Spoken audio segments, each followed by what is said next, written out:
Folha de hoje fala sobre essa transição tão polêmica e excitante aqui para os jornalistas da posse do Donald Trump, que acontece na sexta-feira, o novo presidente americano, depois de 8 anos do governo de Barack Obama.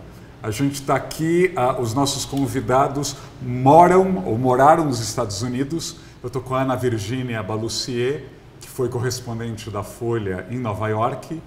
Estamos pelo Skype com o Marcelo Ninio, que é correspondente em Washington e que vai estar lá na posse. E eu, Raul Justilores, que fui correspondente em Washington também. E a gente vai tentar aí descobrir um pouco como os americanos estão vendo essa transição, que tem muitas novidades e que é bastante difícil comparar com transições anteriores. Queria perguntar para o Marcelo Ninio, o nosso colega que está lá em Washington, como essa cidade tão democrata, a capital americana, está se preparando para essa posse? Se você podia contar para a gente no que ela vai ser diferente de posses anteriores. Boa tarde, Raul. Boa tarde, Ana, a todos. Peço desculpas, gente, irmão, pela voz pequena, porque estou com uma gripe. Apesar do clima aqui, falando no clima de Washington, está bem ameno, tá 14 graus para essa época do ano. E na posse, no dia da posse, na sexta-feira, deve estar por volta de 7 graus, que também não é muito baixo para essa época do ano. Embora a previsão seja de chuva, isso pode esvaziar um pouco. Agora, em relação a outras posses, o que chama atenção, principalmente em se tratando de um presidente como Donald Trump, cuja palavra mais usada é huge, em inglês, que é enorme, tudo grande, tudo superlativo, é que essa posse vai ser mais modesta, vai ser menor do que as anteriores. Espera-se entre 800 e 900 mil pessoas acompanhando a posse e também a parada tradicional que segue a posse entre o Capitólio e a Casa Branca. O Donald Trump só deve ir a 3 bailes oficiais. Uma comparação, o Bill Clinton, por exemplo, foi a 14, o Obama foi a 10. Vai ter uma presença bem menor de artistas, celebridades, que grande parte apoia os democratas e uma grande maioria contra o Trump, então muitos se recusaram a participar. Então, nesse ponto, vai ser um contraste com a personalidade superlativa do Trump. Entendi. Ana, a transição tem muitas novidades, até porque o Trump aí é um novato na política, apesar de ser esse nome tão popular nos Estados Unidos. Queria que você explicasse um pouquinho. Quando ele foi eleito, parecia que ele ia se moderar, elogiou a Hillary, elogiou o Obama, depois de ter passado aí anos duvidando ou questionando a nacionalidade do Obama. E nas últimas semanas, ele literalmente arranjou brigas com Merkel, Meryl Streep, México, China e até com o John Lewis, que é um dos ícones aí do movimento contra a segregação. Como você leu aí essa transição e essas mudanças do Trump? Então, na verdade, Donald Trump foi exatamente o que ele sempre foi, Donald Trump. Imprevisível, por mais que a gente tente fazer a nossa bola de cristal desembaçar um pouco. Bom, logo depois que ficou claro que ele seria vitorioso contra todas as expectativas, enfim, da já famosa, infame, assim, pesquisas, do mercado de pesquisas, teve aquela expectativa de que Trump a gente veria, o médico ou o monstro, que era um jogo que também acontecia na campanha eleitoral. Ele mordia, ele assoprava, ele ladrava, a gente nunca sabia qual Trump ia surgir de repente. E nas primeiras horas, o primeiro discurso que ele deu como presidente eleito, ele foi incrivelmente gracioso. Essa foi a palavra mais usada pela mídia americana e pela mídia mundial para categorizar o discurso dele. Ele falou que pretendia curar todas as feridas da América, que pretendia acabar com a divisão, que era o momento de todo mundo se unir. Então, todo mundo foi otimista e pensou, Donald Trump é pragmático. Ele adotou uma persona durante a campanha, agora que ele foi presidente, ele vai se moderar, ele vai ser pragmático e vai tentar unir a América. Bom, lê do engano, na verdade. O que acontece ele encarna uma certa esquizofrenia política, na verdade, porque ele deu vários sinais trocados ao longo da campanha. Só para rememorar um pouquinho, os Estados Unidos, logo depois que ele ganhou, estava à flor da pele. A gente pode ter alguns exemplos. Teve o Calexit, que era a Califórnia tentando imitar a saída do Reino Unido da União Europeia. Eles ameaçaram, nada muito sério, mas era aquela propaganda de sair, abandonar os Estados Desunidos da América, né? E você teve também vários protestos em dezenas de cidades nos Estados Unidos, gritando que Donald Trump não era meu presidente. E até uma cena que me marcou muito, na verdade, para mostrar essa segregação que você tinha, essa nova segregação nos Estados Unidos, que era uma cena de escolas de alguns estados americanos, onde algumas crianças de origem latina, origem muçulmana, elas choravam, enquanto vários amiguinhos dela, do high school, da escola fundamental, gritavam: construa o muro, construa o muro. Foi uma cena que me marcou bastante. Então, como é que o Donald Trump faria? No primeiro momento, ele foi quase impecável. Ele elogiou o Obama, ele falou que ele tinha uma ótima química com o Obama no primeiro encontro que eles tiveram na Casa Branca, 2 dias depois da eleição. Inclusive, o Obama também reagiu muito bem, eles chegaram a fazer umas piadinhas junto um com o outro. O encontro duraria inicialmente 10 minutos, acabou durando 1h30.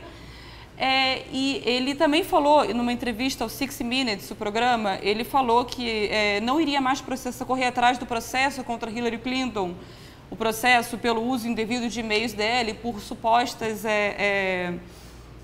irregularidades na Fundação Clinton. E ele falou, inclusive, que ele gostava muito dos Clinton e que não tinha nada contra eles. Então, parecia que ele já tinha pulado aquela fase. Logo depois, vieram as primeiras nomeações ao gabinete dele, que eram pessoas aliadas à chamada direita alternativa, que é uma direita sem medo de mostrar os dentes, uma extrema-direita sem medo de mostrar os dentes, e nomeou pessoas ligadas, associadas a atos racistas, atos xenófobos, pessoas que tinham um discurso radicalíssimo contra a imigração, contra muçulmanos. Por exemplo, o Michael Flynn, que é o conselheiro de segurança nacional dele, falava que muçulmanos, inclusive não só os terroristas, que seguem o Islã, mas que os muçulmanos eram uma espécie de câncer a ser extirpado. Então, ficou claro que aquele Trump, não era exatamente, ia seguir à risca o que ele protegeu durante boa parte da campanha. Mas, ao mesmo tempo, outro exemplo de como os analistas não conseguiam reagir. O Donald Trump recebeu o Al Gore, ex-vice-presidente do Bill Clinton, e um líder ambientalista, uma voz ambientalista, na Trump Tower, e pareceu que ele estava disposto a pensar 2 vezes sobre a afirmação anterior de que o aquecimento global era uma invenção chinesa para prejudicar a indústria americana. E logo depois ele chamou para o seu gabinete, para a sua equipe de transição, pessoas que eram chamadas de rockstar do negacionismo, que são pessoas que negam o aquecimento global. Então, esse é o Trump irracível que a gente tem agora. A gente nunca sabe exatamente qual é o presidente que a gente vai ter. É um pêndulo, né? É um pêndulo, enfim, complicado. A gente nunca sabe para que lado ele vai balançar. Agora veremos como ele será como presidente agora. Eu queria até aproveitar e perguntar para o Marcelo Nínio, que está lá em Washington. O Trump, durante a campanha, falou diversas vezes que ele ia secar o pântano. Ou seja, Washington era o pântano, lotado de lobistas, de políticos profissionais, de sanguessugas, de burocratas, e ele ia secar esse pântano. Pelas nomeações até agora, Nínio, ele está secando o pântano ou é mais do mesmo? O Trump é mais do mesmo cada vez mais, né? Mais Trump, né? Só para uma observação sobre o que vocês estavam falando, essa transição, essa suposta mudança ou não do Trump, esse pêndulo, a gente estava conversando sobre a reta final da campanha, quando falava-se que o Trump deveria ser mais presidencial, e ele mesmo disse que poderia, era capaz de ser presidencial. Só que ele ganhou do jeito que ele é, e eu acho que ele está agindo como se agora ele vai redefinir o que é ser presidencial. Ele já está fazendo isso. Vários dos membros do gabinete dele contradisseram posições, falaram coisas opostas às posições do Trump na campanha, nas sabatinas que estão acontecendo no Congresso para aprovação deles. Mas eu acho que, a julgar pelo estilo Trump de agir, de administrar as empresas dele e a vida dele, eu acho que é melhor acompanhar o que ele está escrevendo no Twitter do que o que os membros do gabinete estão falando nas sabatinas, para saber o que ele vai fazer. Essa frase, ele vai secar o pântano, eu acho que é clássica do Trump, porque tem um slogan que ele adotou e tem uma promessa que ele não tem nenhum problema em esquecer ou ajustar ao que ele quer fazer. Ele nomeou, por exemplo, para secretário de Tesouro um cara que era do Goldman Sachs, um investidor de Hollywood, um cara ligado ao mercado financeiro.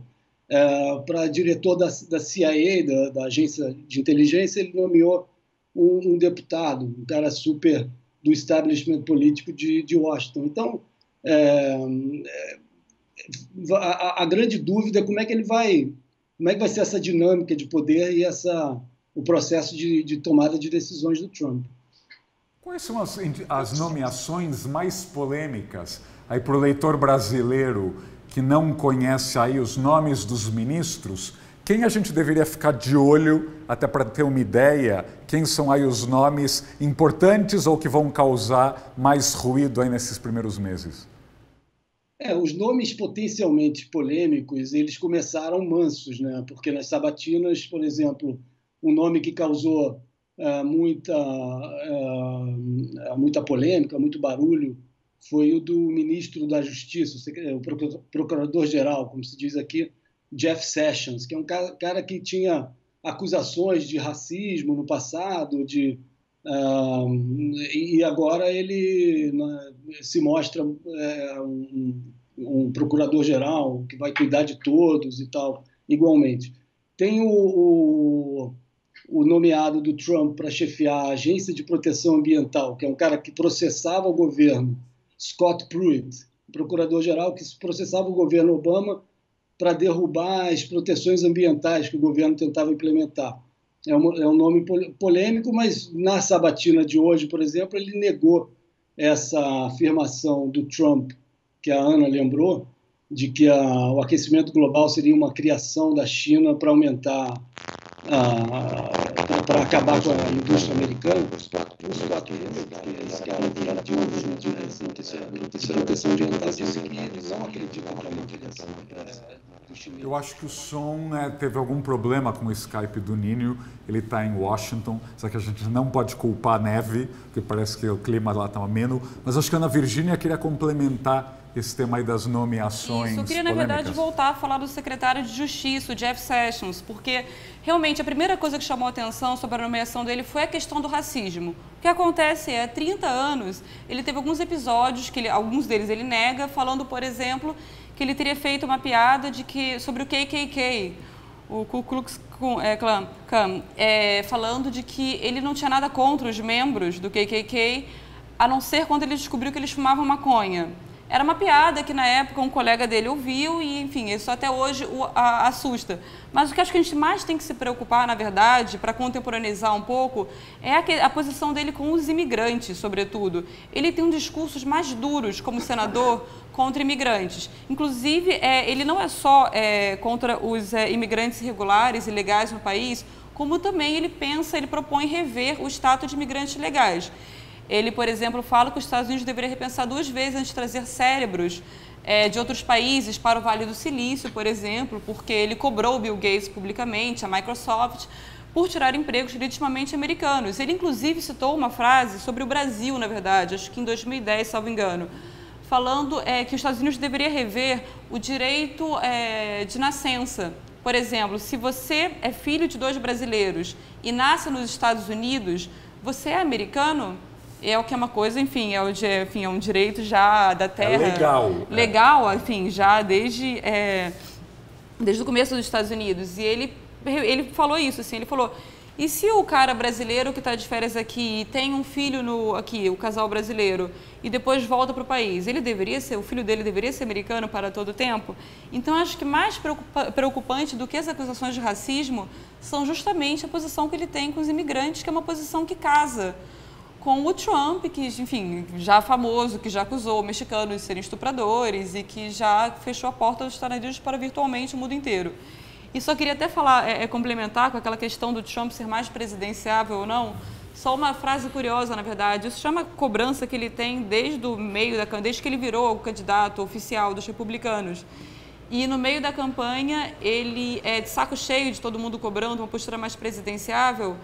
Ele falou que em breve ele seria tão presidenciável que a gente ficaria entediado com ele, que eu acho que é um risco que a gente nunca correu e foi a primeira promessa quebrada de campanha dele, assim. Claro. A gente não correu esse risco, ele não nos entediou jamais. Ele quebrou uma tradição aí muito comum na história, que o candidato grita e o presidente fala mansinho, fala pianinho.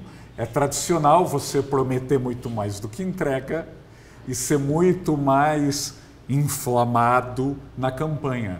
Parece que o Trump aí, há 2 dias de virar o presidente, continua meio candidato demais, o que pode aí assustar muita gente. Sim, eu conversei ontem com um biógrafo dele, o Michael D'Antonio, que, enfim, até várias fitas dele, ele entregou várias fitas de horas e horas de conversa com o Donald Trump no New York Times recentemente. Eu conversei justamente sobre esse Trump da transição, o que ele esperava, o que ele achava disso.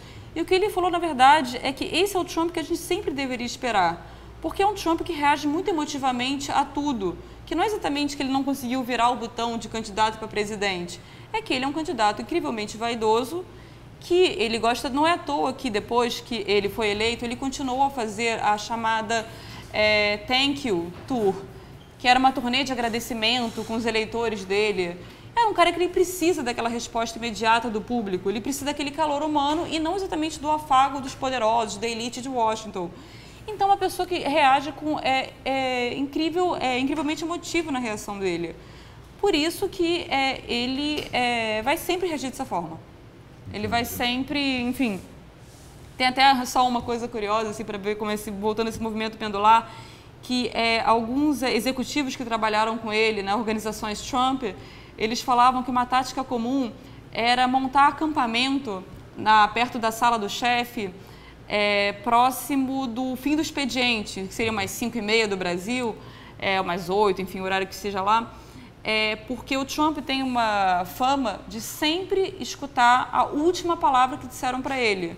Se você falar para ele que sorvete de chocolate é mais gostoso, ele vai na TV, e vai no Twitter e vai falar sorvete de chocolate para as massas. Mas se a última pessoa falar que o de morango é melhor, ele vai chegar e vai mandar, de repente, a plantação de morango expandir por todo o cinturão agrícola americano. Muito influenciável. Então, era uma peça, ele é muito influenciável. Então, essa era o recado que executivos que trabalharam com ele falaram. Ele sempre vai ver a última palavra. Ele é muito influenciável, de fato, como você disse. E algum sinal, a gente já falou aí da parte da não moderação do Trump, aí às portas de estar na Casa Branca. Alguns sinais, por mais fraquinhos que sejam, de moderação? Assim, quais seriam as boas notícias das últimas semanas em relação ou ao comportamento do Trump ou em relação à equipe que ele está criando? Bom, você tem primeiro o próprio Congresso, né, que, enfim, que poderia equilibrar um pouco das ações dele. Depois eu falo sobre o Trump especificamente.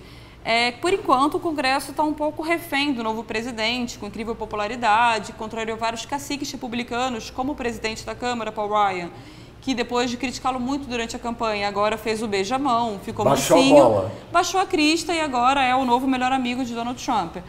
Mas o Congresso, enfim, eu acho que ao longo dos próximos meses a gente vai ver quando eles vão conseguir frear ou não o Trump e quando que o Trump vai tentar negociar, que bem ou mal é a função que ele sempre exerceu. O Trump é, acima de tudo, um negociador.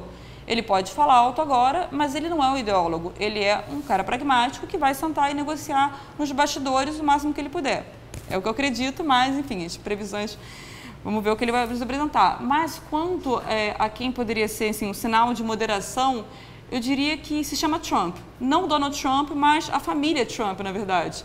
A Ivanka Trump, por exemplo, dita a filha favorita dele, que o marido dela, ele já foi nomeado oficialmente, vai ter um cargo de conselheiro, enfim, no governo do Donald Trump. Vai cuidar do Oriente Médio, né? Que é algo exatamente. Enfim, e ela oficialmente não vai ter, mas, enfim, ela sempre vai ser uma voz muito influente para o pai, como ele próprio já disse. E ela, por exemplo,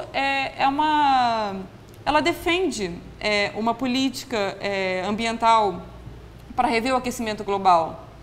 Então, por exemplo, ambientalistas nutrem essa esperança de que a família Trump, que parece mais moderada do que o pai, consiga ser uma espécie de contrapeso que, de repente, o Congresso e a Suprema Corte, o equivalente ao Supremo Tribunal deles, talvez não consigam exercer com tanta, enfim, pungência.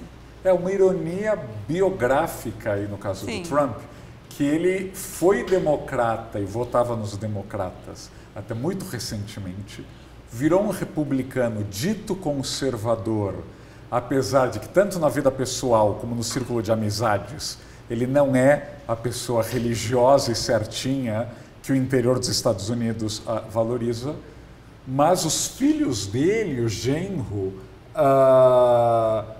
vivem como a elite democrata nova-iorquina.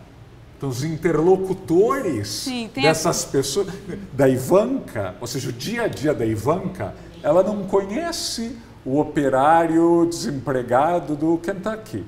Assim, os amigos dela são ambientalistas, artistas. Nem o Donald Trump, para falar a verdade. Inclusive, tem uma frase, um perfil da New Yorker sobre a Ivanka e Trump e o Jared Kushner, o marido dela, falando sobre o muro que o Trump pretende construir na fronteira com o México e falando que a Ivanka é muito mais familiarizada com o muro de escalada da Equinox, que é uma rede de academias muito famosas nos Estados Unidos.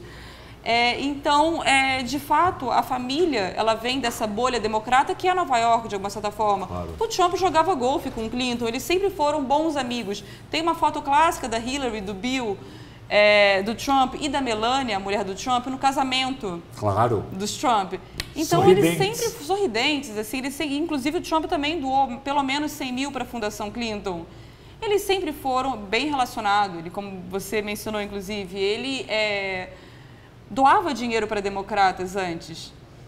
Então, realmente, essa mudança foi, enfim... Agora, você acha justamente por isso, como o cotidiano do Trump por décadas foi a de um bilionário nova-iorquino, com amigos progressistas de Nova York.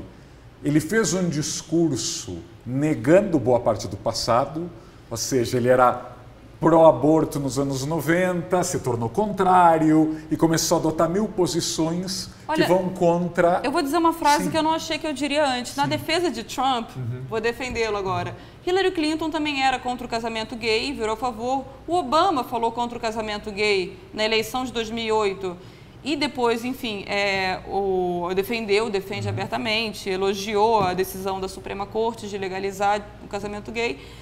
Então, Donald Trump, nesse caso, ele se enquadra no típico perfil de políticos. Mas você acha que ele pode, uma vez na Casa Branca, ele vai seguir o figurino que o elegeu? Ou pode ser que, olha, desculpem, mas essa agenda mais conservadora, etc., não me representa? Eu acho que como ele se alimenta desse calor do eleitorado dele, em boa parte, como tem essa vaidade dele de se sentir amado e pertencido, novamente, como o biógrafo que eu entrevistei, o Michael D'Antoni, fala, no escritório dele, na Trump Tower, ele tem do tipo paredes só cobertas com capas de revista, inclusive algumas falando mal dele. Então ele tem muito, ele necessita, ele se alimenta dessa ele gosta de se ver opinião, nas capas. Assim, pública. Talvez ele mantenha em parte, ele tente seguir boa parte do que ele prometeu, percebendo que o eleitorado dele vai reagir. Mas só falar um pouco também sobre essa questão do passado dele. Como é que um bilionário, de repente, caiu nas graças do operário desempregado do Kentucky? Como? Isso é uma questão muito importante de falar, na verdade, porque a gente confunde um pouco. O que o eleitorado parece estar de saco cheio são dos velhos políticos de sempre de Washington. Mas bilionários como o próprio Trump, ou como, por exemplo, Rex Tillerson, que é o novo secretário de Estado dele, a principal função do governo americano, os Estados Unidos, ele admira os homens que deram certo. Michael Bloomberg é um belo exemplo, ex-prefeito de Nova York. Eles admiram os homens que deram certo, o sucesso. Não interessa se o Trump veio de uma herança, na verdade, se ele não teve um passado de quem, enfim, pobre, que de repente ele conquistou e escalou. O que interessa é que o americano médio, o desempregado de Kentucky, quer ser que nem o Trump. Claro. Aspiração e ambição. Aspiração, e né? ele conseguiu, e o Trump conseguiu emular essa linguagem do homem do povo, provando, olha, eu sou que nem vocês, mas eu bebo champanhe todo dia. E eu quero ser que nem você, então. E essa é... Você beberá champanhe comigo. Beberá champanhe comigo. E essa é a grande magia do Trump sobre essa massa americana, talvez. Claro. Uma última pergunta, eu esqueci de falar na introdução. Ana Virgínia estava lá durante a eleição americana, ela cobriu a campanha em vários estados. Ela estava em Nova York no dia lá que os dois candidatos nova-iorquinos, por assim dizer, Hillary e Trump, estavam lá esperando os resultados. E eu acho que uma grande questão que talvez você tenha visto ou percebido lá é que o Partido Republicano que a gente conhecia não está mais no poder. Aliás, até uma confusão que acontece no Brasil de alguns liberais brasileiros defenderem muito Trump, quando Trump é bastante pouco liberal, pelo menos nas promessas. Como um populista de direita, ele tem falado contra o livre comércio, contra grandes empresas, contra tratados comerciais, ou seja, é algo que Wall Street ou o Vale do Silício não gostam. O Partido Republicano vai virar esse partido mais populista e menos pró-livre mercado, livre iniciativa? Essa é uma pergunta que o próprio Partido Republicano se faz agora, na verdade. O Trump, de fato, adotou várias bandeiras que vão contra todo o histórico do Partido Republicano. E tem uma também que vale a pena mencionar, que é a questão da Rússia. A maioria dos caciques republicanos, John McCain, mesmo o senador mais novato, Marco Rubio... Mitt Romney. Mitt Romney, o ex-presidenciável, eles são frontalmente contra Putin. E Donald Trump, ele, enfim, como rompeu todas as barreiras, e agora os republicanos, eu posso estar enganada nos números exatos, mas agora, pelo menos, esqueci qual é a pesquisa, pelo menos um terço do eleitorado republicano já vê a Rússia favoravelmente. Antes da candidatura do Trump, eram 10%, 15% no máximo, mas você era um número triplicou quase. No mínimo triplicou. Então, como é que o Trump ele consegue carregar várias bandeiras, algumas liberais, enfim, que os democratas subiriam? Reduzir impostos. Redução de impostos, em grande parte, e você prova que, na verdade, a gente talvez esteja demolindo essas antigas divisões, assim, a polarização continua, de certa forma, muito forte nos Estados Unidos, mas não entre o típico time democratas, liberais e republicanos conservadores. De fato, e até um comentário engraçado, como de bastidor, assim, de cobertura de imprensa, eu encontrei um repórter do site O Antagonista, que estava cobrindo a eleição dos Estados Unidos a convite do Departamento de Estado. Até peço perdão, esqueci o nome dele agora. E ele falou que o site dele, que aqui é associado à direita, a posições mais conservadoras, ele falou que o site dele estava sendo muito atacado para os leitores brasileiros típicos do Antagonista, porque eles apoiaram a Hillary. Provando que, assim, tem esse embaralhamento mesmo. Porque ele falou assim, mas como é que eu não vou apoiar a Hillary? A Hillary é que defende o livre comércio. Então, que curto-circuito foi esse que o Donald Trump deu nos Estados Unidos? Eu tenho 30 anos, Raul, e eu lembro de crescer, enfim, criança, aquele começo da adolescência, nos anos 90, com gritos de fora Alca. Aqueles gritos bem de estudante, claro. Militante. Lembra do Maradona em Mar del Plata? Sim, exatamente. Eu lembro de crescer aquele negócio de fora Alca, que era o livre comércio, era uma abominação dos republicanos, assim, liberal, claro. para nossos olhos. E agora, justamente, o protecionismo, ele voltou com toda a força, não só com o Trump, mas também com o ex-pré-candidato democrata, Bernie Sanders. Então, você percebe que o Trump era realmente o candidato necessário daquele momento para os Estados Unidos. Assim, o candidato necessário, não necessariamente defendendo, respaldando a eleição dele, mas era a voz que ecoaria, de fato. Claro. Essa confusão ideológica, direita e esquerda, faz com que os sindicatos americanos, que por anos foram contra o NAFTA, a parceria Transpacífico, etc., o Trump os representava mais que a Hillary. Ou seja, de alguma maneira, algumas bandeiras do Trump eram mais próximas do Bernie Sanders, que era o candidato da extrema esquerda democrata, do que a própria candidata democrata. Então é bastante difícil descobrir aonde o Trump é de direita, onde o Trump é de esquerda, o mais provável é que ele misture, assim, se ele conseguir cumprir as promessas, ou dê muito errado. Ou seja, de qualquer maneira, como vocês veem, há muito assunto, porque há um mundo desconhecido que é como o Trump vai ser presidente e como ele vai mudar ou responder aí a anseios de uma nova política.